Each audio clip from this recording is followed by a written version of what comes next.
How can you logically size your options trades? This video is designed to dive directly into that topic and to cover three main topics: why you should care about this, the process that I use, and then some best practices at the end for you to consider.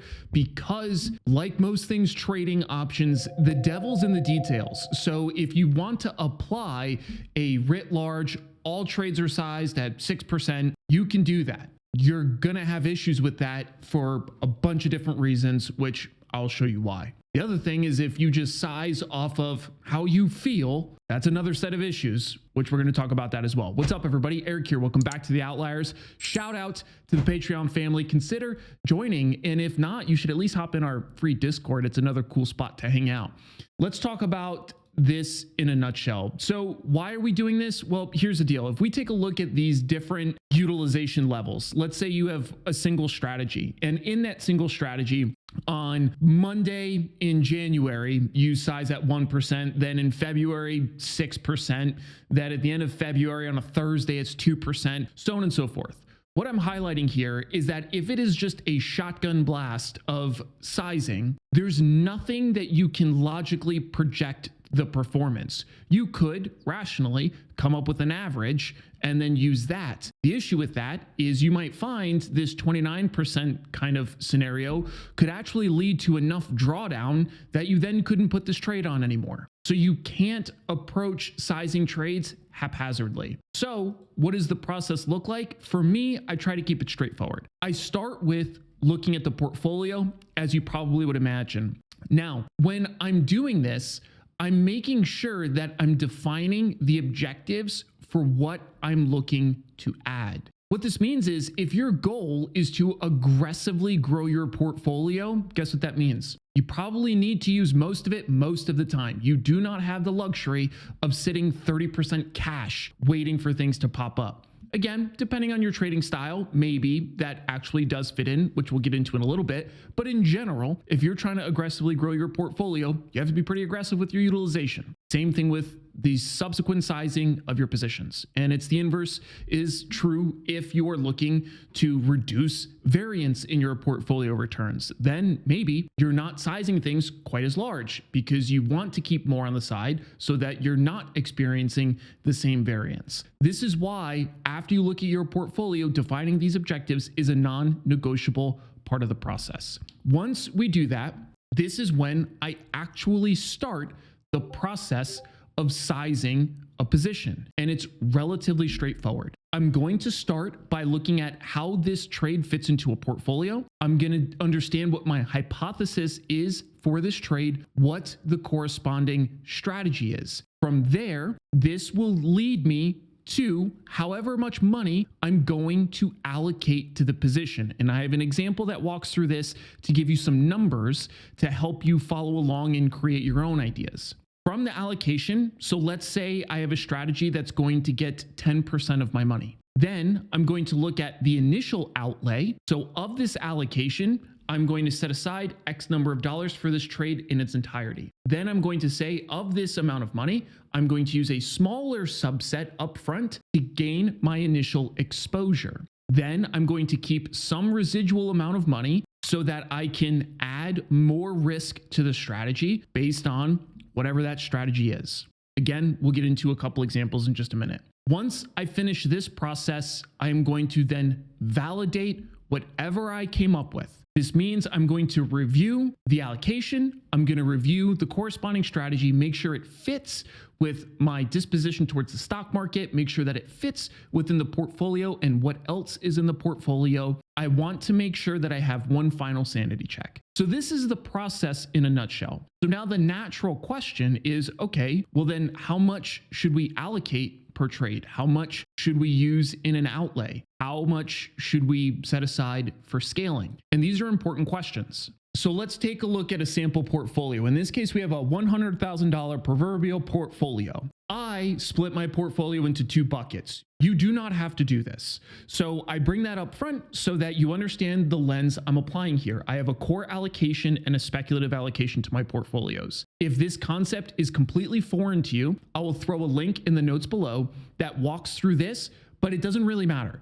You can literally get rid of this in its entirety if you were so inclined, and you could just say, I have a $100,000 portfolio. Then you could determine how you want to size positions off of that. There's a couple things to keep in mind. Now, for me, for the core allocation of a portfolio, I tend to accept larger position sizes. So this is using a generic answer. Up to 70% of the portfolio can be in the core. Of that 70%, all of it can be into one position if I am so inclined. This is not 70% of the 70%. I'm using it as a total of the portfolio to keep this easier to follow along for everybody. So what does this mean? Well, this means that if I'm trading something like the covered strangle in IWM, I might allocate all $70,000 of the core allocation to it. I might. You don't have to do that. You can find whatever numbers make sense for you. This is how I tend to split the portfolio between core and speculative. If I were not to do this, then I would treat most of the positions as speculative. There's a couple ways you have to think about this and the way that I tend to apply sizing. If I'm meeting my return objectives with the core allocation, I will give this more money. If I'm not, meaning let's say IWM is not doing well, or if the market's going down and the covered strangles are not performing well, then I'm going to size up the speculative allocation of the portfolio. In this case, I might juice this up to 60% of the portfolio and keep the remainder in the core. You have to find what metrics make sense for you. In general, I want to try to keep as much capital as I possibly can in the core allocation because it gives me the most amount of flexibility depending on what the market's choosing to do. Now, another caveat. If I'm trying to aggressively grow my portfolio, I'm going to bump this 70% down. This might be up to 60%, but it might generally run around 30%, something like that. You have to figure out the way you try to split your portfolio. In this case, going with this example, if we have $70,000 allocated to IWM, let's say the initial outlay is $35,000, half of the position. Then I'm using that residual capital, the remaining $35,000, and I'm going to look at IWM every time it makes a 5% move up or down, a 10% move up or down, whatever your strategy calls for. But this scaling piece is really important as well as this outlay. Here's how I think about it. If I'm allocating $70,000 and I have a very strong conviction in my trade, meaning I want to maximize as much of my exposure to the trade hypothesis as possible, this outlay can be up to 100%. I could put all of the money out there if I want right up front. What's the downside? You lose the ability to scale, both to the upside and to the downside. So with something like a covered strangle, we're adding risk as things go down, similar to dollar cost averaging. That becomes problematic. So I tend not to do that with something like the covered strangle. And if you're curious about how I run finances for this strategy by itself, I will throw a link in the video below. Now, let's say you're not looking to split your portfolio out into core and speculative. Don't worry, I got you. Let's take a look at if we had speculative trades only. So in this case, I have positions set to be up to 10%. This is, again, a generality. I definitely would not want speculative positions exceeding 15%. When I'm sizing things, I try to give myself room. Again, this is up to 70%, up to 15%. That means in general, I'm going to look to size about 10%. Some people might look at that and say, wow, that's like really large for an individual position. It could be for you.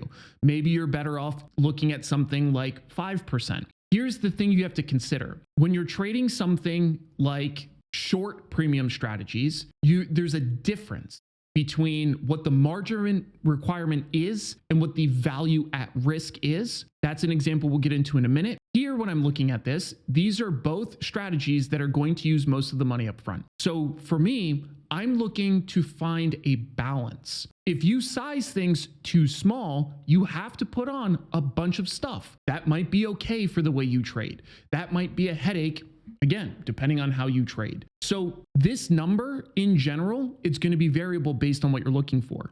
So when we look at then perhaps adding another position. So we have this Tesla ratio call diagonal. This thing's out and running, it's bullish, and you want to get bullish in NVIDIA as well. How do we think about the sizing of that? If you'll remember, we need to look at the portfolio because Tesla and Nvidia behave very much like one another. They're very correlated. So am I going to use the maximum allocation for position sizing in this instance if I already have something that's behaving quite like it? Maybe, if that's the exposure I want. Maybe not, if I want to diversify my exposure a bit more. The important thing to take away from looking at these different kinds of strategies is you have to strike that balance. You need enough money working in order to meet your portfolio objectives, but you also need to diversify your risk profile to the degree that you want. If you don't do that and you have a bad market move against you, you might have all your positions sized at 5%, but if they all act like one another, it doesn't really matter. That means essentially you're using all of your account in one kind of position that behaves like one single position. That's a problem. That's why the portfolio review section of this is so freaking important. Now, to help tie some of these concepts together, I want to give you some specific details to consider. The first one is, in the beginning, contrary to what your girlfriend might tell you, smaller is better when you're first starting to trade options, when you're first starting to roll out strategies. But then again, you still have to get to a point where you are trading at your scale, whatever your corresponding scale is. The other thing is, sometimes you will hear people refer to options and stock position sizing as the same thing. They're not. If we check out Apple here, which is trading at 187, if you buy 100 shares of Apple, you're going to take up $18,739 in this instance. You can put on a similar notional value position using way less money with options. Let's say, for example, we buy this deep in the money 91 Delta call at 155. This means you're controlling $15,500 worth of Apple using $3,500. So when you buy this position, do we use the 15,500 or the 3,500? Well, depends on the way you think about this, but for me, I would be using the actual capital I have committed to the trade. Now, there's an inverse scenario. Let's say you choose to sell a put in Apple. And let's say you come in here to the 27 Delta 180. Well, in this scenario, I have portfolio margin. You'll see that the margin requirement is only $1,800, but technically the max loss is undefined all the way down to zero. So your loss potential is way more than the $1,800. So in this kind of scenario, if you're using an undefined risk trade, I think the best practical scenario is to define the risk. So in this case, based on your trading plan and your strategy outlines, which you have, as Apple falls below your strike, if this is a cash secured put, you'll say, okay, well then I would buy this option. That means I need the money to buy 100 shares at $180. If that's not what you want to do, you need to define a period that you either would hedge the position via short shares, or you need to find a point that you would exit for the position at a loss. And you need to define that before you enter your trade. That will give you your value at risk. There are some downsides here because markets can move. The value at risk you are postulating is saying, if I intervene, I would be able to do it at this point, which you may or may not be able to do it exactly at that point. So you have to give it some slack. Next up, we have this idea of expected return. This is a guiding concept. The reason why expected return is so important is because it lets us see how a system will perform in the long run, which is another consideration for you, is that you have to consider both individual trades and systematic returns. What does that mean? Well, if you have a trade that's so big that one loss can erase your account, but in the long run, it looks like it would make money, doesn't matter, because you have so much value at risk that one losing position can completely detract your ability for any future returns. So you have to think about that, but you also have to balance it with the systematic returns, because if you have a process that returns a modest amount of money, you might say, this doesn't look that great. But then if you project it out over a long enough time frame, it starts to make a lot of sense. So when we're doing this kind of thought process and sizing things, one of the concepts to remember is the sequence of returns. What do you expect to see? So in this case, I'm giving you guys a chart, a reference chart. The number of consecutive losses is here on the y-axis, and then the x-axis is the probability of a win. So what's the probability of having 5 consecutive losses with a 60% chance of winning 1%. So this means that you can look at whatever strategy you're running, look at the average losing size of that strategy, and you say, okay, there's a 1% chance I could lose 5 in a row. How much would I lose if I lost 5 in a row? And you can do some math to figure out if you can withstand drawdowns based on the probability of experiencing consecutive losses. We already talked about correlation. This has to be baked into your system. We also need to think about what kind of move we're trying to trade and how much risk we're taking to get there. For example, if you are risking $10,000 to make a 50-cent move, expected return will tell you that doesn't make sense. So both of these are tied intimately with one another.